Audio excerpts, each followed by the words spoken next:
Ich wünsche euch allen einen wunderschönen guten Morgen. Wenn du diese Andacht morgens früh hörst, geht's ja für dich gleich in den Gottesdienst, richtig?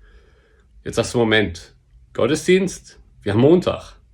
Gottesdienst war gestern um 10 Uhr oder um 11 Uhr. Ich weiß nicht, wann die Gemeinden jeweils Gottesdienst feiern. Und dennoch möchte ich die Behauptung aufstellen, auch der Montag, die Arbeit, ist Gottesdienst. Wir dürfen das nicht trennen. Unser Leben teilt sich nicht ein in den geistlichen Bereich und in den Bereich, wo wir arbeiten müssen.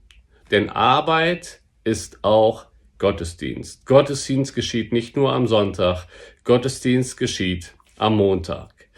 Denn wir lesen in Kolosser 3 ab Vers 22 Folgendes. Ihr Sklaven, gehorcht in allen euren irdischen Herren, nicht in Augendienerei als Menschengefällige, sondern in Einfalt des Herzens, den Herrn fürchtend.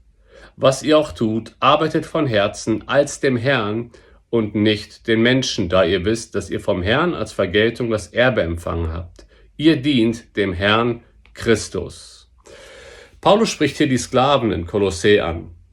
Jetzt sagst du vielleicht, was hat das Sklavendasein mit dem Arbeitnehmerdasein zu tun? Sklavendasein im griechisch-römischen Kulturkreis, in der griechisch-römischen Welt, war nicht unbedingt immer diese harte Arbeit auf der Baumwollplantage oder beim Pyramidenbau, wie wir es im Alten Testament sehen.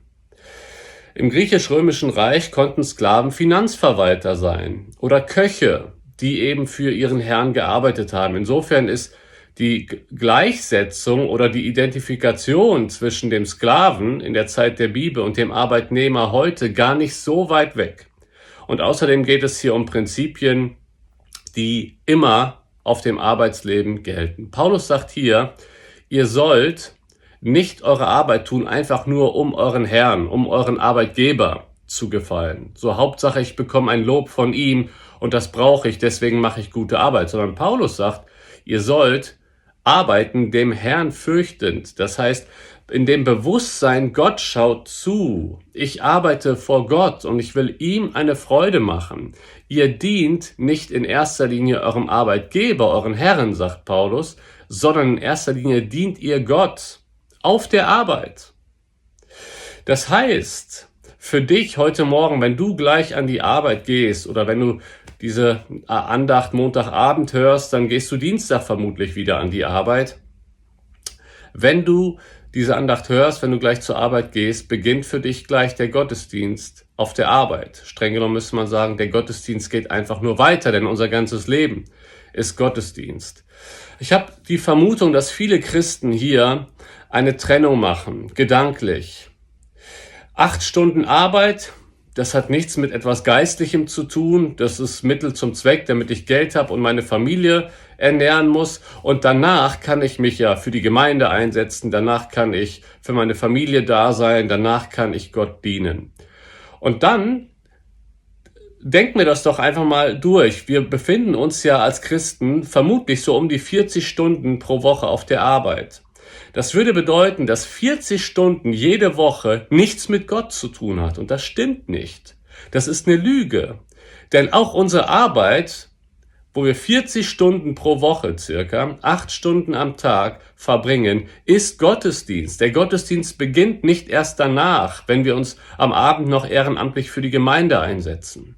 Wir dürfen hier auch nicht eine zu große Trennung machen zwischen dem vollzeitlichen Dienst, wo Menschen beruflich sich in das Werk des Herrn stürzen und das ganz und gar hingegeben tun, und zwischen einem Ehrenamtler, der eben auch noch 40 Stunden arbeitet, als wenn das weniger Hingabe ist. Unser ganzes Leben soll ein Gottesdienst sein.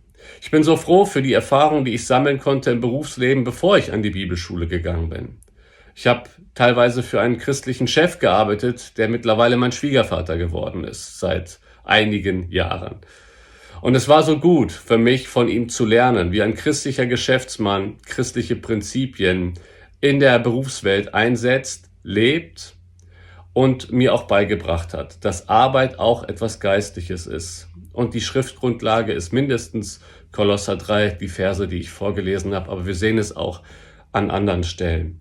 Deswegen möchte ich dich einfach ermutigen, deine Arbeit auf die du jetzt vielleicht gehst, der du jetzt gleich nachgehst, als Gottesdienst zu betrachten. Du dienst Gott nicht nur, wenn du auf der Kanzel stehst und predigst. Du dienst Gott auch, wenn du hinter der Werkbank stehst. Du dienst Gott nicht nur, wenn du in der Seelsorge einem anderen Gemeindemitglied weiterhilfst. Du dienst Gott auch, wenn du den Kunden auf der Arbeit berätst. Unser ganzes Leben soll Gottesdienst sein. Es ist so wichtig, dass wir uns das bewusst machen, wir dienen gleich Gott, wenn wir auf die Arbeit gehen. Und das wollen wir tun, indem wir bewusst ihm Freude machen mit unserer Arbeit. Das kann im Gebet geschehen, dass wir sagen, Herr, ich will heute die Arbeit bewusst für dich machen. Ein Christ war mal auf der Arbeit und dann ging der Chef weg und sein Arbeitskollege sagte, hey, warum gibst du immer noch so Gas? Warum bist du immer noch so fleißig? Der Chef ist doch nicht mehr da. Der Christ sagte, mein Chef ist noch da. Wir leben immer vor Gott. Und wir ehren Gott auf der Arbeit durch ehrliches Arbeiten, durch Fleiß, aber auch indem wir uns bewusst machen, er ist der uns die Arbeit gegeben hat. Er ist der uns die Fähigkeit gegeben hat, die Gesundheit vielleicht auch gegeben hat, um zu arbeiten, um Geld zu verdienen. Und wir tun das zu seiner Ehre. Aber auch indem wir uns bewusst werden, ich bin so abhängig von Gott. Ich erinnere mich, wo ich im ICE saß, unterwegs nach Freiburg. Ich war im Vertrieb und musste einen Kunden besuchen und ich war so aufgeregt, weil ich erst 21 war, noch relativ jung und jetzt musste ich einem Mann gegenüber sitzen, der absolut erfahren ist und ihm unsere Produkte vorstellen, Krananlagen. Und für mich war das so eine Zeit im ICE, im Zug, wo ich ständig im Gebet war. Und ich war mir dessen bewusst, ich brauche den Herrn, um meine Arbeit gut zu tun. Und auch das ehrt Gott, wenn wir uns ihm immer wieder anbefehlen, dass er uns Gelingen schenkt auf der Arbeit. In diesem Sinne wünsche ich dir, wenn du gleich an die Arbeit gehst, einen gesegneten Gottesdienst. Du machst deine Arbeit für Christus, denn alles in unserem Leben soll Christus ehren, auch unsere Arbeit. In diesem Sinne wünsche ich euch eine gesegnete Arbeitswoche.